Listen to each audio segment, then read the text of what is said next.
We put the best of the best in everything that we could think of at the time. Really, I'm working for the horses, and we really tried to look at the design of this facility from that perspective. This barn was not just a barn, it was the biggest barn in South Florida under one roof. There was an army of people out there working. There were days out there where there were over 200 people on site. When we designed this building, and the ultimate goal was to make every person's life, between the grooms, the pros, patrons, smooth, nothing in their way, horses are well taken care of, and just make the best of the best facility you ever could.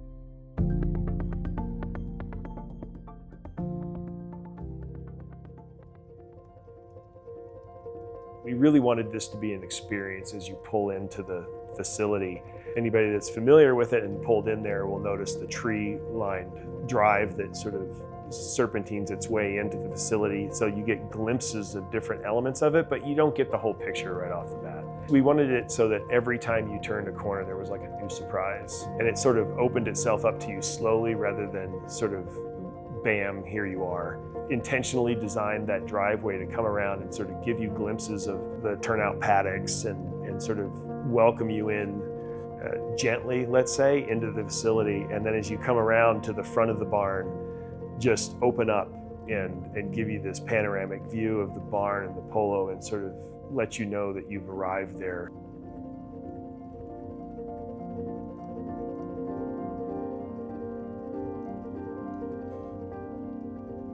My name is Rod Kaczynski. I'm an architect. I've been practicing for 30 years. 17 of those years, I've gotten into equestrian architecture. I had done some work here for Bob in Denver, and Bob asked me if I'd be interested in working on the project down there. I immediately said yes, because I knew it was going to be a great opportunity, and proceeded to get my license in Florida. Bob and I went down several times and interviewed multiple contractors throughout the early phases of the project. And through another contractor that Bob had worked with, a landscaper actually, he had recommended a friend of his that was doing high-end residential construction and had done it his whole life. He had never really done any equestrian stuff, but he suggested that we meet with him, talk to him, get a feel for like who he was. And pretty quickly in that first meeting, he and I just synced. My name's Guy Flora, and I'm the builder for J5 Construction. Well, the vision started with Bob Jernavis. Well, we were at lunch and we were talking about this project coming up, and I really didn't know anything about it at the time, because we just recently met, and Bob was talking about a barn and a facility, and I'm going okay, and I've been building all these mansions on the ocean, and I go, so Bob, where's the house going? He goes, I don't want a house. I got a house. He said, I just want a barn. And I thought to myself, well, that doesn't sound very exciting. And then as the day went on and we started talking more and more about this barn and this project, and he started telling me the size, is like, wow, this is gonna be better than any house I've ever built. So extremely exciting. And I was in for it. I love something new and innovative, something different.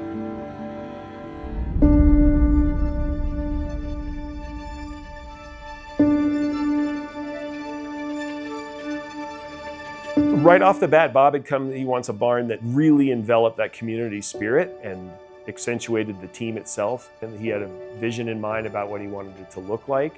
We sat down with Bob. Bob gave us a couple of plantation books, picked out 5 or 6 pictures and said, if you keep it within this context, you got free reign. And it was just like, wow, once in a lifetime experience. It's that sort of old antebellum style architecture, that sort of instant ancestry, I call it, and making it look like it could have been a barn that's been there for 100 years. I really needed to learn a lot. So I spent a ton of time doing research, meeting with the grooms, spending the mornings with them for weeks at a time and just watching them go through their routine. I knew nothing about polo. I don't come from an equestrian background. I had a couple horses in college that we took care of for our landlord. But I've always told people this story that I think my ignorance in equestrian actually became an asset. And I started interviewing hundreds of people. We started interviewing grooms and caretakers. We probably toured 50 to 60 facilities. See what works, see what doesn't work. And we had the opportunity of sitting down with Bob, and he then going back to some of these barns, and he was seeing things that were outside the barn that were hazards with fire extinguishers or fire backflows, and was constantly, can we do something different? Can we do something different there? Can I put trees here? And I said, sure, Bob. We just took from scratch, recreated where all these things, the underground, the working parts of the building, and hid them all. So it was all safe for the horses. So if they come running out of the barn loose, they're not going to hit, the fire extinguisher right there or the big backflow symbol. And I've always told all my clients that, while they're my patrons and my client, really I'm working for the horses. And we really tried to look at the design of this facility from that perspective, is how can we make this the best environment for the horses, because then that's going to make it the best facility for the people that manage those horses. We got together and just bounced each other's ideas off, and it just took off with us at that point. We had so many ideas and ways to do it better, and we had a clean slate. The biggest thing was the volume of horses that we were moving around. All these barns were large barns, but they weren't going to have the capacity that this one was going to be, 130 stalls. And Rod had the design of, 4 riders, 4 entries, 4 individual barns, but they all come together as a unity in the center. And that was the first part of the success, was Rod's design. So we tried to come up with an idea that everyone can be involved and see everything. And I think it really worked well. We ended up with like a square that went around a central courtyard. And that courtyard was really the hub that can be seen from virtually anywhere within the barn itself, so that every player feels connected to every other player. It sort of goes along with the herd mentality of horses as well. They like to see and be seen by other horses, and it sets them at their sort of lowest anxiety level in a stabled environment. And from there we built on it. And going to all these other barns, we saw narrow aisleways. We immediately doubled the aisleway so you had good flow. We wanted to be able to move all the horses. If you had 130 horses in and out, one team wasn't holding up the other, or one player wasn't holding up the other. You're coming back, you have to wash off the horses before you put them back in their stalls. We did a series of wash stalls around the perimeter of the building that allows for multiple grooms to take horses in and out with not having to wait or share space, and then very quickly take them right back into where their stalls are. So all of the proximities were sort of designed in such a way that minimized those distances and those travel distances.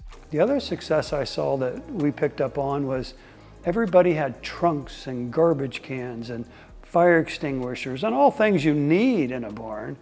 And we really hit it all. We recessed the fire extinguishers in the wall.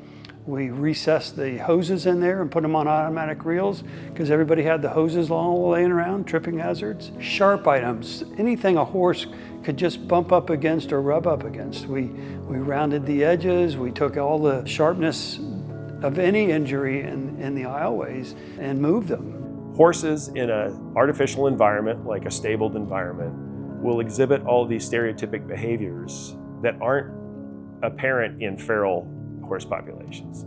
Cribbing and weaving and pacing. All of those things are sort of a horse's natural response to an unnatural environment that they're in. So while we can't make it a completely natural environment, I felt like through the design we could do a lot to sort of get closer to that and maybe minimize some of those stereotypic behaviors and keep those anxiety levels down in the horses. So a lot of that goes to them being able to see one another. We have a very open floor plan in the design of the barn. Stall fronts are all designed so that the horses can stick their heads out and see one another down the aisle, see each other across the aisle. And so that we design the ceilings and structure in such a way that there's constant airflow through the building and keeps everything migrating through convection up and through and out. And probably lowered, we figured, the ambient air temperature even on the hottest days down there by about 20 degrees Fahrenheit. One of our key successes for the grooms and made it very easy for them because they had their own space. Where in other barns we watched them where they had to wait for the other team to either get it bridled up, they had to wait for them to get out of their way. We made it so smooth and easy that they never had anything in their way at all. In the morning routine, when they went out to the track, we had a super wide track. We went 50 foot wide. So if one group was running slower or at a different pace, they could pass each other freely. When they came back to the barn, the wash stalls, we put in sections that you could put 10 horses wide in there. So 2 groups could be in there. You were never waiting on any other groom to finish. There was always an open area. Same with going back into the barn. They could tie up. So if the other guy was just getting up in the morning and he was getting his horses out, I mean, you had plenty of flow there. I think that those caretakers care more about those horses than they may care about some of the people that they're around. They literally treat them like their children and will do nothing that puts them in jeopardy. I'd like to think I brought some of that into the design of the building itself and how we care for the animals. And then from there we built on the tack rooms. You know, where the vehicle was going to park, the truck that you bring up and you load it up with all the equipment. We made sure that the tack rooms are right there on those big aisleways coming out. Nice big width, so you could be loading one truck and still horses come out. We created the tack room doors where they would be closed 1 minute, they would spin 180 degrees. All the tack was right there, short distance to your truck. Load it up, same thing on the return, easy in and out. And it's crazy how easy those things pivot and swivel because we use these pivoted roller bearings. You can literally swing those walls which weigh several thousand pounds with like a finger. We talked about going to these other games, and I hadn't been to a game, so I didn't know, but they just had portlets on the side of the field, and Bob just goes, I just want something a little nicer than just a bathroom. Can you put a bathroom out there in a closed building? And we said, sure, we could do that. And he goes, well, what about seating? Again, people just park and sit in their cars, which is nice, but what if they had something a little nicer of seating? So we said, sure, let's create, a mound, and maybe we create the bathrooms underneath it. And before you know it, we had this beautiful big mound with these big, beautiful bathrooms underneath and nice seating. And then we started talking about, well, what about shade? What if it's hot out? Rod had this beautiful idea of these big sails and big beams out there, and it just really created this big canopy out there. We wanted everybody that sits in these things to have complete view of the entire match. That geometry was all developed from watching a polo match. We had created some shade structures that extend and cantilever out from the structure. Even the angle of those structures was set in such a way, and I actually sized it for like a person that was like 6'4", standing at the top, would not have an obstructed view to a player on the far side of the field. There's nothing else that I've ever even come close that has all of the uniqueness. Every little bit of that was custom. All of it was thought through, and there was a lot of elements that, I think people will overlook, but then subconsciously, I hope they understand, like all the thought that went into it. So 10 years later, coming in the gate, I still get excited every morning because of the serenity, the peaceful, the beauty. I just love coming here. It hasn't changed for me since day one when we finished it. It's so beautiful here, peaceful. I can't say enough about this place, and I don't ever want to leave it. I hope it's like this forever.